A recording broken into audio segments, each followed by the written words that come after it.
because of the time zone differences. I Oh, yes. hopped on and you weren't there, and I was going, oh my I God, was what have I late. You were done? cursing me, but here I Oh, am. well, I was going, oh yeah, you can't trust any bugger these days. And then, of course, it was me, because it usually is. I've done that. Yes. So there we go.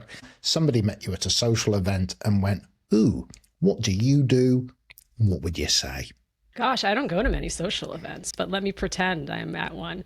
I would say I'm on a mission to fix what's broken in our workplaces, and I'm on a mission to raise kind and inclusive human beings, which is difficult today. So you are the author of two books. Yes, One is Reimagine Inclusion, Debunking 13 Myths to Transform Your Workplace with that's true. Wiley. And I'll Yes. make sure there's a link to that. So we'll spend a little bit of time on that. But you have a second book, because you're just showing off now by bringing out a second one. Oh, I could yes, here only I was. I was showing it off. There you go. I know, look at that. Boom. And that's, I love the title of this, The Thank Devil you. Emails at Midnight.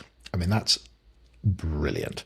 Oh, thank you. What good leaders can learn from bad bosses, but I love that. The Devil Emails at Midnight. So we'll get some real focus on that. I've only got one book. I had Dave Ulrich on the podcast, the HR guru, some years ago, and he said something like he's the author of, or part author of, around 36 books or something Wow. like that. And I just thought, right, well, clearly while I'm watching telly, he's doing another book. While I'm binging Netflix, yeah, he's on his From 37th, 38th. Yeah.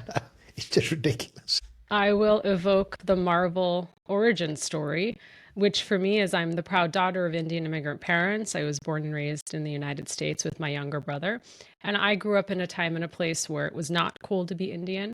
I was the funny looking, dark skinned girl who had a long, funny looking braid, whose parents spoke funny English until it wasn't funny anymore. And I was bullied a lot, both verbally and physically by my peers. I grew up outside of Boston. And at home, I had a wonderful home life. My parents had an unshakable faith and confidence in me that I would do great things, both for my brother and I. It was education at all costs. That was the way to economic opportunity. And they lived in survival mode for most of their lives, having immigrated here, and wanted to make sure that they gave us a different life.